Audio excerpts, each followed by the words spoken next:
ہے سنت اور بدعت کے حوالے سے جس پہ ہم گفتگو کرتے آ رہے ہیں. بدعت کی وجہ سے امت مسلمہ تقسیم در تقسیم اور پھوٹ کی شکار ہوئی ہے. اگر تو امت اسلامیہ تمام کے تمام مسلمان مسنون کاموں کا اپنے آپ کو پابند کر لیتے، نئی باتیں نہ نکالتے، دین میں نئی باتیں شامل نہ کرتے، موشگافیاں نہ نکالتے، تو امت میں اتحاد رہتا یا اتحاد پیدا ہو جاتا اور سارے مسلمان اللہ کے نبی محمد مصطفیٰ صلی اللہ علیہ وسلم کی سنت کے تابع ہو جائیں تو پھر متحد ہو سکتے ہیں. کہ سنت تو ایک ہی ہے نا، لیکن بدعت ایک ایسی مصیبت ہے کہ اس کی شاخیں بہت زیادہ ہیں، شیطان کی آنت کی طرح لمبی لمبی شاخیں ہیں اور وہ ختم ہونے کا نام نہیں لیتی. حق ہمیشہ ایک ہی ہوتا ہے، لیکن باطل کے بہت سے رنگ ہوتے ہیں. اللہ کا راستہ ایک ہی راستہ ہے، لیکن شیطان کے راستے بے شمار ہیں. اگر شیطان کے راستوں کو چھوڑ کے بس ایک راستے کو اپنا لیا جائے، اللہ اور اس کے رسول صلی اللہ علیہ وسلم کی اطاعت کو اپنا شعار بنا لیا جائے تو پھر امت متحد ہو سکتی ہے. لیکن اگر دوسرے راستوں کو بھی اختیار کرنا ہے اور نام اس کا بھی لینا ہے تو پھر امت میں اتحاد مشکل ہے. نبی کریم صلی اللہ علیہ وسلم نے ایک مرتبہ ایک سیدھی لائن کھینچی، صحرا میں کہیں بیٹھے ہوئے ایک لائن کھینچی، ڈرا کی، اور پھر اس کے دونوں جانب چھوٹی چھوٹی بہت ساری لائنیں کھینچ دی. اور آپ صلی اللہ علیہ وسلم نے اس حدیث کے مطابق، جس کے راوی ہیں حضرت عبداللہ ابن مسعود رضی اللہ تعالیٰ عنہ، آپ صلی اللہ علیہ وسلم نے فرمایا کہ یہ جو سیدھی لائن ہے نا، یہ اللہ کا راستہ ہے. ھذا سبیل اللہ، یہ اللہ کا راستہ ہے. اور جو دائیں اور بائیں، لیفٹ اور رائٹ سائڈ میں جتنی دوسری لائنیں ہیں، یہ سارے کے ساری ایسے راستے ہیں کہ اس میں ہر راستے کے سرے پر ایک شیطان کھڑا ہوا ہے. آپ نے فرمایا وَأَنَّ هَذَا صِرَاطِي مُسْتَقِيمًا فَاتَّبِعُوهُ. یہ آیت پڑھی آپ نے کہ یہ میرا سیدھا راستہ ہے، اس راستے کی پیروی کرو، دوسرے راستوں کی پیروی نہ کرو، اس طرف نہیں جانا. یہ روایت جو ہے یہ سنن دارمی میں بھی ہے، سنن احمد میں بھی ہے اور النسائی میں بھی ہے. اسلامی امت کی تقسیم کا آغاز کیسے ہوا، کب ہوا تھا؟ اس کا ایک واقعہ اگر ہم آپ تک پہنچا دیں تو پھر آسانی ہو جائے گی بات کو سمجھنے میں. ایک دفعہ نبی کریم صلی اللہ علیہ وسلم اللہ کا عطا کردہ مال تقسیم فرما رہے تھے، اور اس روایت کے راوی ہیں حضرت ابو سعید الخدری رضی اللہ تعالیٰ عنہ.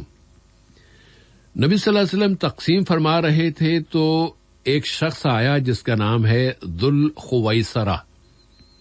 اس شخص نے آ کے، بنی تمیم سے اس کا تعلق تھا، اس نے کہا اللہ کے رسول انصاف کرے. اب اللہ کے رسول سے اتنی بڑی بات کہنا، یہ کوئی ایسا بدتمیز آدمی ہی کہہ سکتا تھا جو کہ اس شخص نے یہ بات کہی. اس پر اللہ کے رسول نے فرمایا ہلاکت ہو تمہارے لیے، ویلک. اگر میں اللہ کا رسول انصاف نہیں کروں گا تو پھر کون کرے گا؟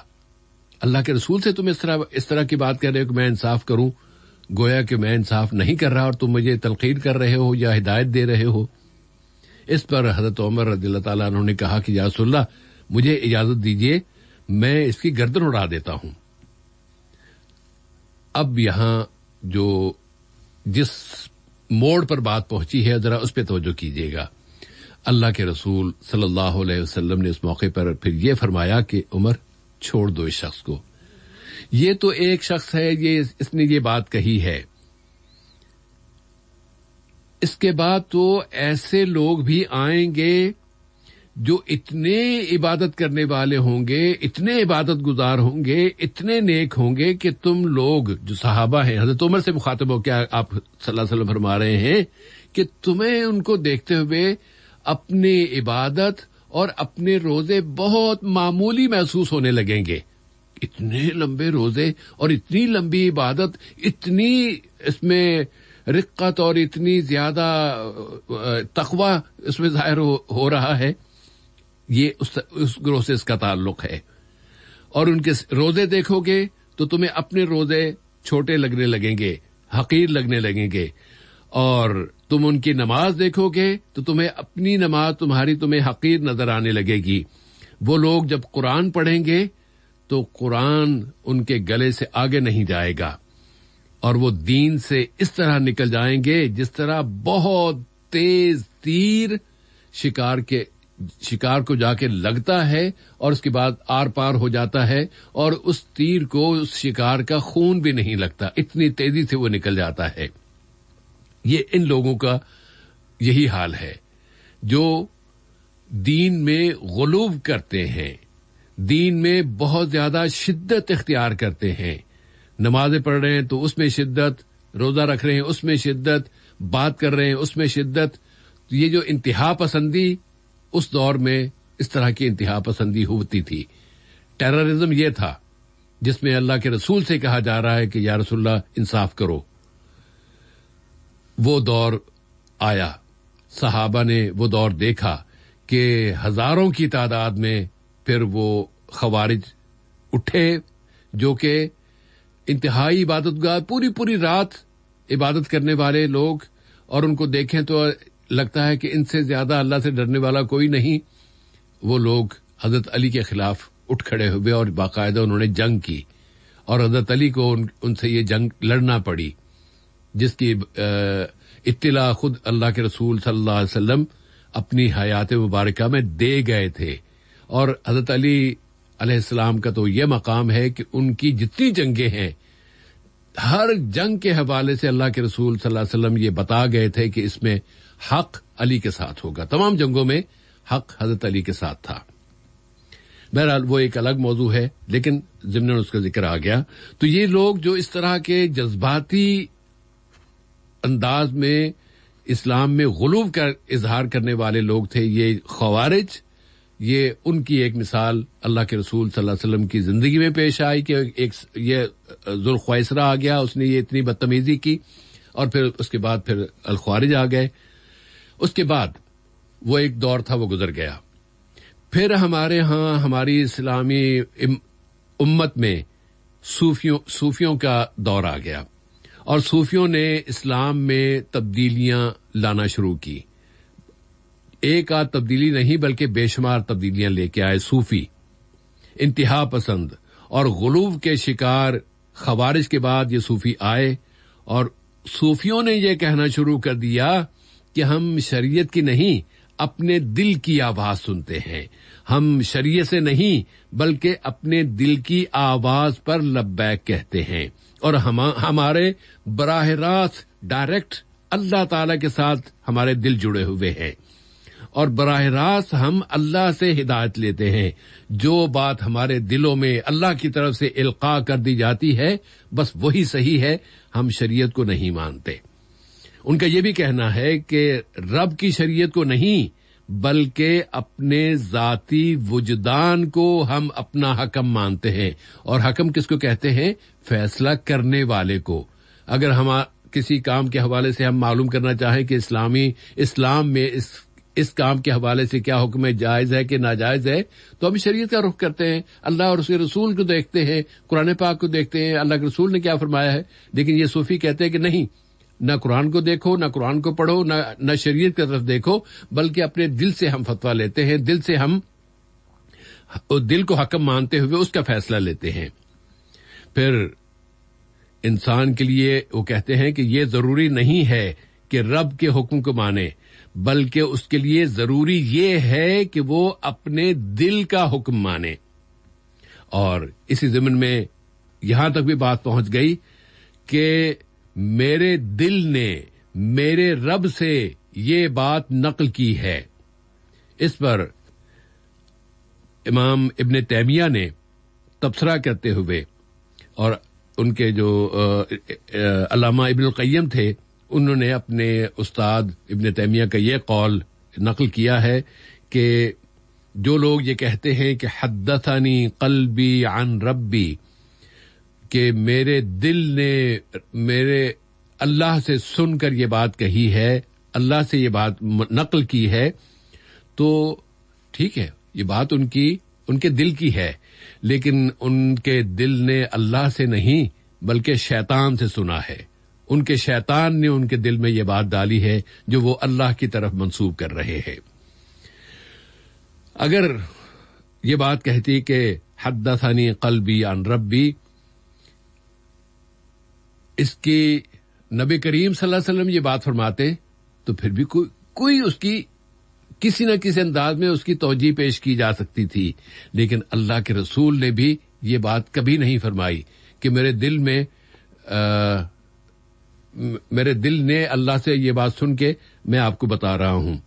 جب اللہ کے رسول نے یہ کام نہیں کیا تو یہ کون ہوتے ہیں جو شریعت کے مقابلے میں اپنے دل کو اور اپنے دل کی آواز کو لے کے آ رہے ہیں اور کہتے ہیں کہ ہم ڈائریکٹ ہمارا اللہ سے رابطہ ہے، ہمیں شریعت کی، اللہ کے رسول کی شریعت کی ضرورت نہیں ہے. یہ جھوٹے لوگ ہیں، اور ایسے جھوٹوں کے پھر ان کی طرف سے پھیلائی گئی باتوں کو اگر ہم مان لیں اور ان کو اپنا محسن مانیں اور ان کو فالو کریں تو پھر ظاہر ہے کہ یہی حال ہونا تھا جو ہو رہا ہے. ایک صوفی سے کہا گیا کہ آؤ ذرا بیٹھو، ہم بیٹھ کے مصنف عبدالرزاق ایک کتاب پڑھتے ہیں. مصنف عبدالرزاق جو ہے، یہ عبدالرزاق ایک محدث گزرے ہیں، انہوں نے احادیث کا ایک بہت قیمتی مجموعہ جمع کیا تھا. 211 ہجری میں تو ان کی وفات ہو گئی تھی، اور اس سے پہلے انہوں نے یہ مصنف عبدالرزاق جو اہل سنت کے ہاں بہت حدیث کی ایک اہم کتاب شمار ہوتی ہے، اس کے بارے میں جب ایک صوفی سے کہا گیا کہ آؤ ذرا بیٹھ کے مصنف عبدالرزاق کو دیکھتے ہیں کہ اس میں کیا کیا احادیث بیان کی گئی ہیں، کیا لکھا ہوا ہے، اور فقہ کی طرز پر یہ کتاب اس کی جو ابواب کی تقسیم ہے وہ فقہ کے انداز میں ہے. تو اس کے جواب میں اس صوفی کا کہنا یہ ہے کہ ماذا يفعل بعبد الرزاق من یأخذ من الخلاق. یہ عبدالرزاق جس نے یہ مصنف لکھی ہے یا جس نے یہ کتاب لکھی، میں اس کو کیا کروں؟ میں تو ڈائریکٹ خلاق سے، اللہ تعالیٰ سے لیتا ہوں، تو میں اس کو کیوں، میرے پاس اس کی کیا اہمیت ہے؟ یہ اس کمبخت کا، بدبخت کا جواب تھا صوفی کا. اور اس طرح کے صوفیوں کی تعداد بہت ہے. ان کے پھر آگے کوئی کتنے گروپ بن گئے، کتنے گروہ بن گئے، اور ہر گروہ نے ایک نئی کہانیاں، اور کہانیاں تو ماشاءاللہ ان کے یہاں اتنی زیادہ ہیں کہ آپ سنتے جائیں، یا تو اپنے بال نوچتے جائیں یا پھر ہنستے جائیں، یہی ہو سکتا ہے. تو یہ جو خوارج کے بعد پھر ان صوفیوں نے اسلامی شریعت میں بدعتیں ایجاد کی، بدعتیں ڈالیں، اور ایک مقام، ایک دور پھر ایسا بھی لے آئے کہ شریعت سے بالکل انکاری، اور بس یہ کہ جو ہم کہہ دیں، ہمیں فالو کریں، ہم آپ کو جنت میں لے کے جائیں گے. اور اس میں تو ہمارے بر صغیر میں ایسی کتابیں منظر عام پر آ گئی ہیں، اور ایک عرصے سے پڑھی جا رہی ہیں، ان کا مطالعہ کیا جا رہا ہے، ان کو بہت اہمیت دی جاتی ہے. قرآن کو وہ اہمیت نہیں دی جاتی جو ان کتابوں کو دی جاتی ہے کہ جی بس صوفی کو، پیر کو فالو کر لو، جنت میں وہ تمہیں لے کے جائے گا. اور وہ یہ نہیں پتا کہ اللہ اور اس کے رسول صلی اللہ علیہ وسلم کی شریعت سے ہٹ کر جو شخص بھی کسی بھی نام سے، کسی بھی لقب سے، کسی بھی اعزاز کے ساتھ وہ اپنے نام کو لے رہا ہو، تو وہ جنت کی طرف نہیں لے کے جائے گا، وہ سیدھا کسی اور جگہ لے کے جائے گا. اللہ سب کو اس مقام سے بچائے رکھے. اب ہم آتے ہیں اس حصے کی ٹیلی فون کال کی طرف.